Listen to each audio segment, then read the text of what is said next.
नमस्कार दोस्तों, जेबी study point के यूट्यूब चैनल में आपका बहुत बहुत हार्दिक स्वागत और अभिनंदन करता हूं। दोस्तों मैं देव कुमार, पीएचडी इतिहास, एक बार जीआरएफ 4 बार नेट पास। दोस्तों आज हम रिजल्ट यूजीसी नेट 2022 के रिजल्ट की अपडेट लेकर आए हैं। उसमें क्या नॉर्मलाइजेशन होगा उसकी जानकारी हम आपको देंगे, ठीक है।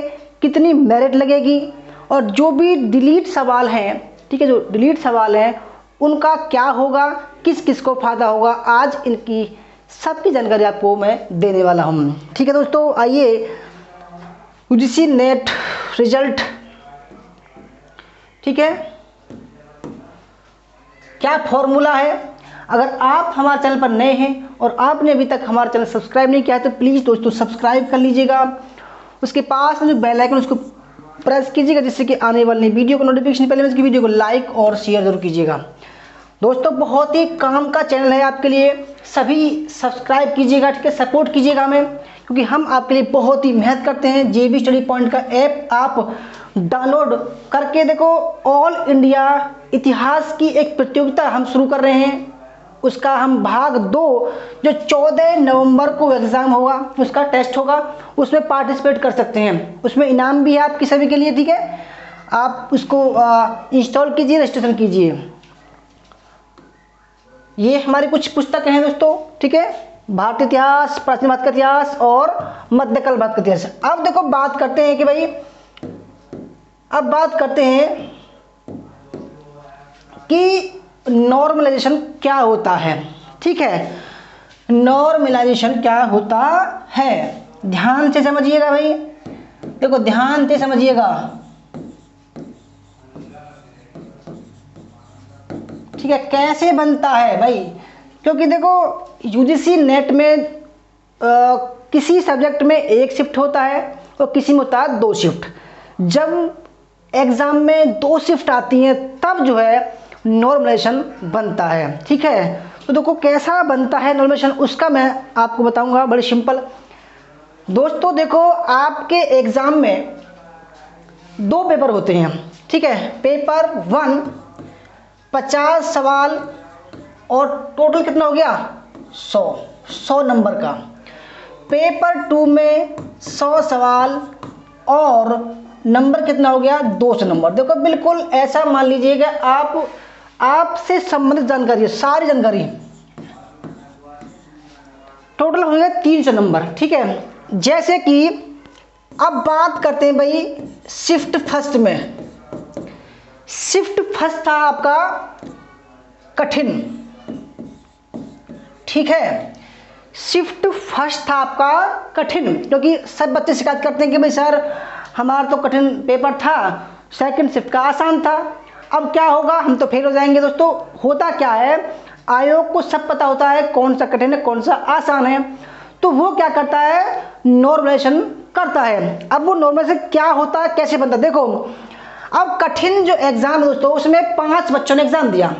एग्जाम्पल बता रहा हूँ मैं, पहले ने 2 3 4 5, ठीक है, 5 बच्चे बैठे, यानी कि आप कह सकते हो आप 50,000, ठीक है। तो पहले बच्चे के आए आपके, देखो मैं बिल्कुल सटीक बताऊंगा आपको, मैं ऐसा नहीं है, देखो क्योंकि देखो हमारा क्या है कि भाई हमारा जो एग्ज़ाम है वो 300 टोटल मार्क है उसके। तो कठिन पेपर में किसी के आए 120 नंबर, ठीक है, किसी के आए 130 नंबर, ठीक है, किसी के आए 140 नंबर, किसी के 150 नंबर और किसी के 160 नंबर, ठीक है दोस्तों, समझ रहे आप। अब जो शिफ्ट सेकंड थी, शिफ्ट सेकंड उसका पेपर आसान था और किसी का सेकंड पेपर लीक भी हुआ था, ठीक है। अब क्या हुआ, उनके दोस्तों उनके जो एग्ज़ाम हुआ उनमें जो नंबर आए, किसी के 160 आए, किसी के 170 आए, किसी के 180 आए, किसी के 190 आए और किसी के आए 200। अब देखो किसी में मिल तो मिल नहीं रहा है, अब आयोग क्या करेगा, ठीक है दोस्तों। अब देखो इनका औसत निकालते हैं। अब एग्ज़ाम जो आयोग है वो नॉर्मलाइजेशन करेगा। अब पहले वाले का औसत निकालेगा, औसत देखो 120 130 गिन लेते हैं इसको। तो शिफ्ट फर्स्ट का ये हो गया 1 2 3 4 5 5.5 6 700 हो गए, 700 हो गए, 700। कितने कैंडिडेट हैं दोस्तों? कैंडिडेट कितने हैं याद रखिएगा, कैंडिडेट कितने हैं? 5 हैं।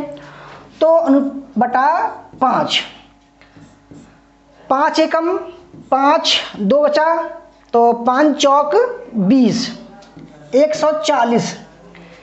इसका दोस्तों जो शिफ्ट फर्स्ट का जो औसत है वो 140 है, ठीक है, औसत, ठीक है। अब आयोग क्या करेगा, जो सेकंड शिफ्ट है जो आसान था, जो लीक भी हो गया था शायद, ठीक है, अब क्या करेगा 1 2 3 4 5, ठीक है। तो ये बैठ रहा है मेरे ख्याल से 6 7 13 13 और 17 20 और 2 3 4 5 6 और 3 हो गए दोस्तों 900। कितनी संख्या है? 5। बच्चे कितने हैं? वो 5, ठीक है। ध्यान से समझना, ध्यान से समझना दोस्तों, ऐसे ही आपकी मेरिट बनेगी। क्योंकि देखो ये जो नंबर मैंने लाया हूं वो आपकी नंबर के अकॉर्डिंग है, ठीक है। तो कितने हो गए? 5 एकम 5 और कितने बचे? 4 5 8 40, 180। इसका होगा 180 औसत। समझ रहे दोस्तों? ठीक है, ध्यान से समझना, क्योंकि ये जो नंबर मैंने नंबर जो लिखे है वो आपके आने वाले नंबर के अकॉर्डिंग है। भाई आपके जो 300 नंबर में से नंबर आएंगे वो उसके अकॉर्डिंग में, ठीक है। क्योंकि आप अगर मैं 100 200 भी करता तो आप थोड़ा कन्फ्यूजन हो जाते। मैंने जो नंबर लिए हैं वो आपके एग्जाम में जो मार्क्स आएंगे उसके अकॉर्डिंग लिए हैं, ठीक है। तो देखो पहली शिफ्ट में 140 और दूसरी शिफ्ट में 180 औसत है। अब आयोग क्या करेगा, इन दोनों को दोस्तों क्या करेगा, ये देखेगा कि भाई औसत जो आ रहा है उसमें अंतर कितना है। तो कितने का अंतर है? 40 का अंतर है। अब दोस्तों जो कठिन वाली है उसको वो बराबर करेगा, इसको और इसको बराबर करेगा, ठीक है। यानी कि 40 का अंतर है तो इसमें जो कठिन वाली शिफ्ट है उसमें 40 जोड़ेगा, +40 +40 +40 +40 और +40। अब देखिए, अब ये दोनों शिफ्ट जो है बराबर हो गई, ठीक है। 120 + 40 160 हो गया, ठीक है। 130 + 40 170 हो गया। 140 + 40 बराबर 180 हो गया। 150 + 40 बराबर 90 हो गया। और 160 + 40 बराबर 200 हो गया। दोस्तों ये तो हो गया आपका प्रोसेस नॉर्मलाइजेशन करने का, ठीक है। अब देखेंगे कि भाई कि कितने बच्चे पास होता है। अगर आयोग ने 60% पर मेरिट लगाई जीआरएफ की, ठीक है, आप ध्यान से समझना, क्योंकि ये जो दोस्तों मैंने मेरिट बनाई है ये मेरिट भी आपको शो करेगा और कितने सवाल नंबर आएंगे, नंबर पर पास होगा जीआरएफ वो भी शो करेगा। देखो 60% पर मान लीजिए आपका जीआरएफ होता है, सभी सब्जेक्ट में बता रहा हूँ मैं, कोई पार्टिकुलर सब्जेक्ट नहीं है, सभी सब्जेक्ट में 60% पे अगर आपका जीआरएफ हुआ तो 1% बराबर होता है 3 नंबर। तो 6 तिया कितने हो गए? 180 नंबर। तो जिन बच्चों के सभी सब्जेक्ट में दोनों को मिलाकर 180 नंबर आ रहे हैं उनका तो होगा जीआरएफ, ठीक है। देखो दोस्तों यहां से लेकर यहां तक इनका तो होगा जीआरएफ, ठीक है। अगर बात करें भाई 50% पर, 50% पर नेट पास है तो 5 तिया 15, जो 150 नंबर है, जिसके 150 नंबर आए हैं तो उनका क्या मिलेगा? उनको दोस्तों मिलेगा नेट। तो देखो 150 60 इसके भी है, इसके भी है, इसके भी है, इसके भी है, ठीक है। देखो ये मत समझना कि सभी पास होंगे, सभी पास नहीं होंगे। अब देखो मैंने बताया आपको भाई नॉर्मलाइजेशन का तरीका, ठीक है, ये बिल्कुल करेक्ट आपका नॉर्मलाइजेशन है। ऐसे ही होगा क्योंकि दोनों जो एक शिफ्ट की जो नंबर है उनको इक्वल करेगा, बराबर करेगा योग। 60% पर अगर आपका GRF हुआ तो 180 वाले और उससे ऊपर वाले पास हो जाएंगे।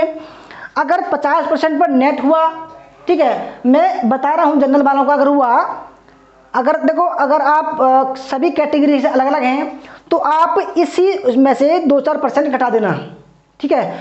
मान लीजिए मैंने भाई OBC है तो 2% घटा दीजिए, तो आप इसके और इसके बीच में जाएंगे, ठीक है। तो इस प्रकार सभी कैटेगरी वाले बच्चे इसमें से इस परसेंटेज में हटा सकते हैं।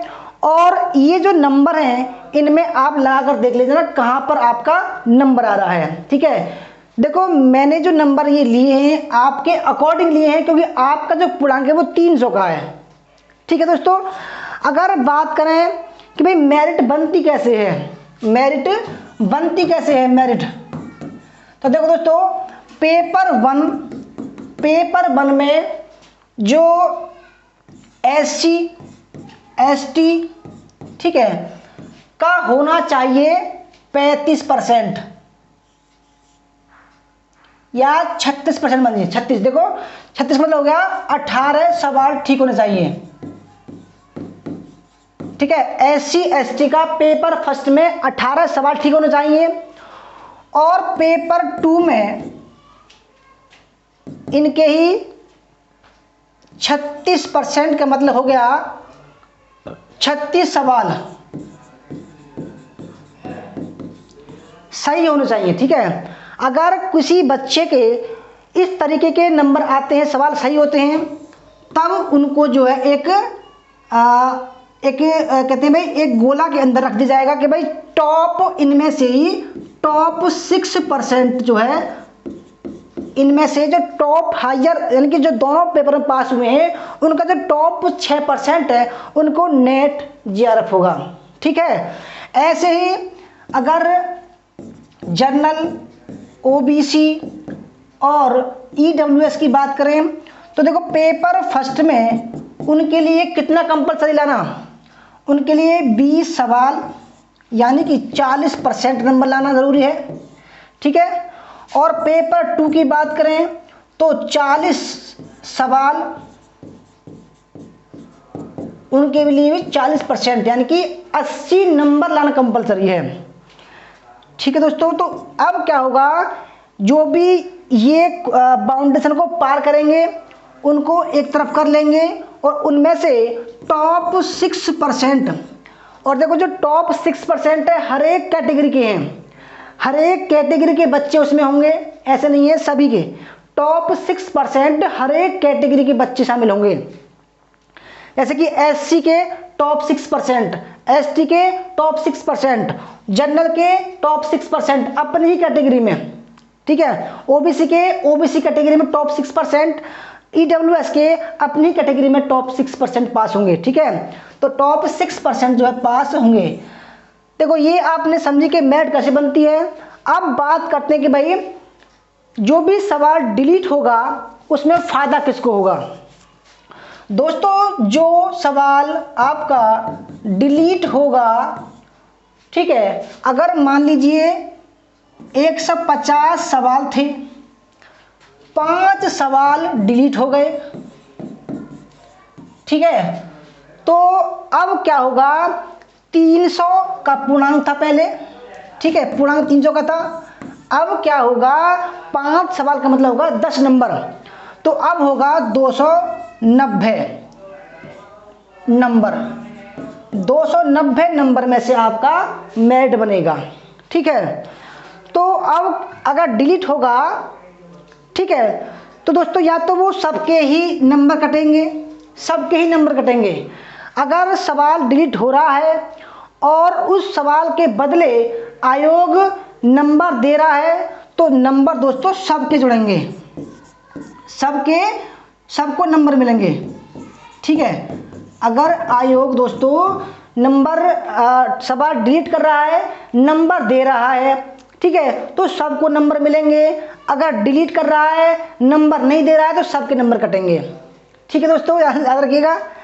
तो उससे बेनिफिट क्या है, अगर जिसका सही था, जिसने सही किया और उसका आयोग ने डिलीट कर दिया, नंबर नहीं दिया, तो उसको नुकसान होगा। अगर सवाल गलत था, ठीक है, आयोग ने डिलीट कर दिया, सबको नंबर दे दिया, तो सबको ही फायदा होगा फिर, ठीक है। अब तीसरी बात क्या थी कि भाई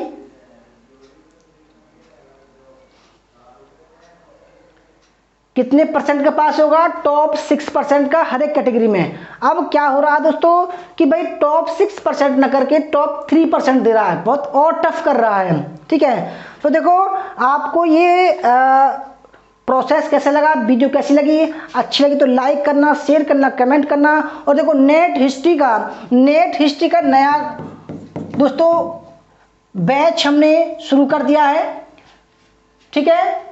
अभी 1,000 रुपये का डिस्काउंट है, 2 दिन, केवल 2 दिन, तो जल्दी आप ज्वाइन कीजिएगा, ठीक है।